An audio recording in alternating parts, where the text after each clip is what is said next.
Ce diaporama a été enregistré pour la réunion coup de pouce du 25 avril à Rostronin. Un petit préambule important pour le bon déroulement de la soirée. La démarche scientifique qui nous intéresse dans cette expérimentation ne se préoccupe que de matière. La démarche scientifique explique comment le vivant et l'environnement fonctionnent, et c'est une façon de comprendre la réalité qu'on ne va pas juger ici. Ça n'est pas du tout l'objet de la soirée. L'objectif, c'est de présenter comment cette compréhension scientifique de notre réalité peut se traduire de façon tout à fait concrète. Et nous avons donc choisi un projet agricole qui se base sur ce modèle scientifique. Cette présentation dure environ 40 minutes. Dans une première partie, nous allons reprendre les grandes lignes et les conclusions de cette démarche scientifique. Nous présenterons ensuite l'expérience concrète de production agricole qui découle de ce modèle scientifique, une expérience menée localement. Et enfin, nous extrapolerons le passage de cette production agricole nourricière à une production agricole nourricière et industrielle. Industrielle au sens où on va produire aussi des matériaux et de l'énergie. Nous ferons le constat que les compétences nécessaires à cette façon de produire sont principalement développées par la société civile, par des investissements citoyens directs. Des investissements financiers, mais aussi en termes d'acquisition de compétences, d'expérimentation. Dans le temps d'échange qui suivra, nous pourrons aussi tenter de répondre à cette question. Le potentiel productif de cette ferme nourricière et industrielle, le potentiel de qualité environnementale de cette production par aggradation du commun, les évolutions d'organisation sociétale qui en découlent, ne mériteraient-ils pas d'être explorés collectivement? Comment et avec quels moyens? Donc, première partie, le vivant. Qu'est-ce que c'est? Comment ça fonctionne? On ne sait pas trop, c'est quelque chose d'assez mystérieux. Mais avec notre intelligence, nos 5 sens, notre intuition et un travail rigoureux, obéissant à la démarche scientifique, on est arrivé à la conclusion que la matière était constituée d'un petit nombre d'éléments. Les différentes matières présentes dans notre entourage sont formées de ces éléments assemblés dans des proportions différentes. En particulier, la matière vivante animée est assemblée à partir de la matière minérale inerte, et l'énergie de cet assemblage est fournie par le Soleil. Si on regarde un peu plus dans le détail, ça donne quelque chose comme ça. La matière vivante s'assemble à partir de la matière minérale dans le sol. Le carbone minéral de l'air, que l'on trouve sous forme de gaz carbonique, est transformé en carbone du vivant au niveau des feuilles, des parties vertes des végétaux. Cette transformation se fait grâce à l'énergie du soleil. Ces chaînes carbonées du vivant sont ensuite transportées par la sève jusqu'aux racines et sont libérées dans le sol. Les chaînes carbonées sont utilisées par les bactéries du sol pour prélever l'azote minéral de l'air et en faire un azote hydrogéné, un azote utilisable par le vivant. Ces chaînes carbonées sont aussi utilisées par les champignons qui vont chercher les minéraux dans le sol et dans le sous-sol pour les ramener en zone d'assemblage. Dans notre zone géographique, cet assemblage se fait dans les 20 premiers centimètres de sol. Dans la chaîne alimentaire, ensuite, la matière vivante s'accumule dans l'ensemble du vivant terrestre. Dans nos zones tempérées, c'est ainsi que le modèle scientifique explique la fabrication de la matière vivante. On retrouve, avec des variantes, ces mêmes mécanismes de base partout sur Terre, en zone désertique, où l'eau douce est moins disponible, comme en zone aquatique, d'eau douce ou d'eau salée. La démarche scientifique nous propose une approche de la notion de commun. Ce mécanisme d'assemblage de la matière vivante et les conditions de son bon fonctionnement sont le commun matériel de base à l'ensemble des humains, à l'ensemble du vivant.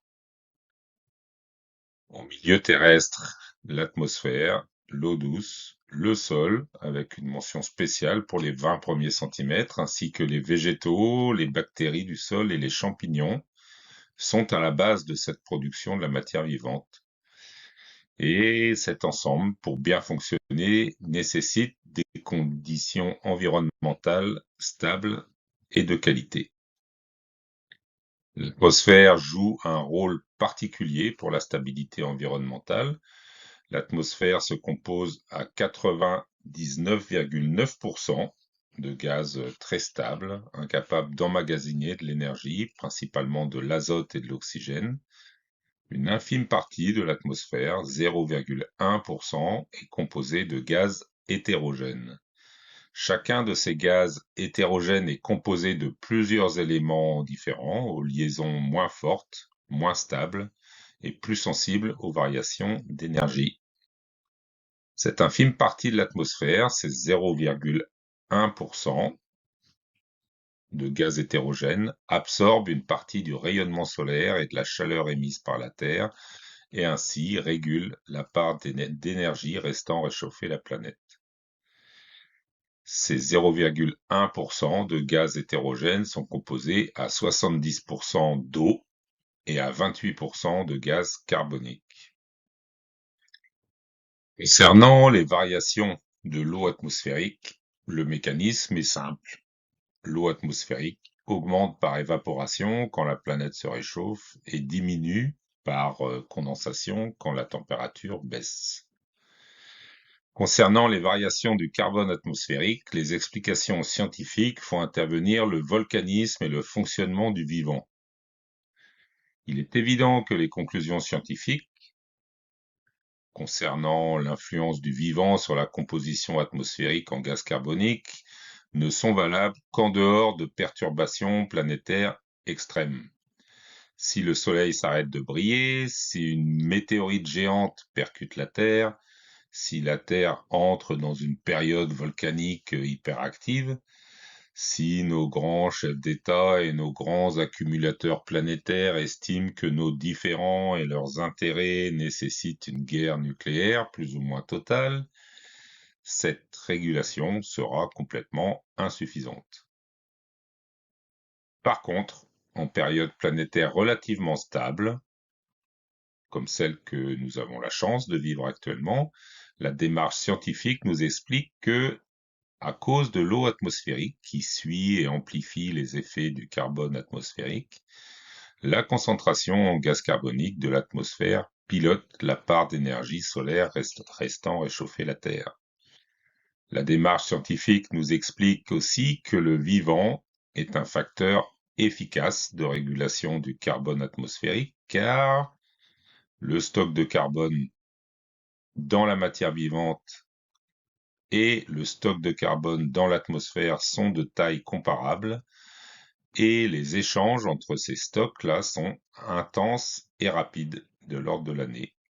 Ces échanges se font par le mécanisme d'assemblage dont on a parlé tout à l'heure, le stockage du carbone dans le vivant, par le retour à l'état minéral après la mort et par la respiration. Donc, son action sur le carbone atmosphérique, le vivant régule la quantité d'énergie restant réchauffer la Terre et ainsi les conditions environnementales. Par son action sur le sol, le vivant améliore également l'efficacité de son propre assemblage. L'accumulation de l'humus augmente la rétention d'eau douce, la croissance végétale, la résistance aux maladies, la résistance aux sécheresses et aux inondations, au ruissellement et au lessivage. Et donc, plus le commun fonctionne, plus le vivant augmente, et plus le vivant augmente, plus le commun fonctionne. On est dans un cercle d'efficacité de la fabrication de la matière vivante. Avant de continuer, je voudrais revenir sur cette notion de commun là que nous propose la démarche scientifique. Il s'agit avant tout d'une méthode de production, de la méthode planétaire de production de la matière vivante. De cette production de matière vivante dépend la survie et le quotidien de l'ensemble du vivant, y compris des humains. Si les sols vivants disparaissent, la matière vivante n'est plus fabriquée, la chaîne alimentaire n'est plus approvisionnée, l'ensemble du vivant est affamé et le vivant, dont les humains, se raréfie. Le vivant terrestre s'amenuise à la vitesse de la disparition des sols et de la vie dans les sols. En 2019, nous raisonnions sur 28 millions d'hectares de champs et de prairies en France. Aujourd'hui, nous raisonnons sur 25 millions d'hectares. Les sols agricoles diminuent, entre autres par bétonisation. Et sur les 25 millions d'hectares de terres agricoles dont nous disposons, 18 millions sont soumis à la charrue et aux pesticides.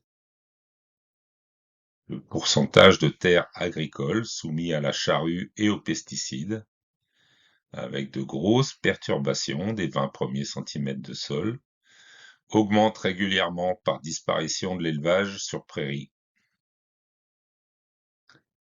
Cette notion de commun est primordiale dans la démarche expérimentale du collectif du coup de pouce. Nous utilisons cette méthode de production de la matière vivante sur les terres cultivées et les bénéfices collatéraux qui en découlent en termes de qualité environnementale et de santé globale sont tels qu'il devient raisonnable et logique de racheter une dernière fois la terre agricole, de sortir la terre agricole de la zone marchande et de la mettre à disposition de paysans, paysannes qui travaillent par aggradation du vivant dans les sols cultivés.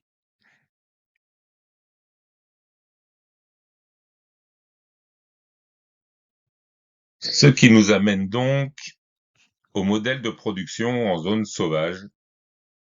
Beaucoup de végétal, quelques girafes et quelques oiseaux et quelques lions aussi, cachés dans la forêt, là, en train de dormir, ou en train d'échafauder des plans pour choper le girafon, et énormément de vie dans le sol, beaucoup plus que ce que l'on voit en surface.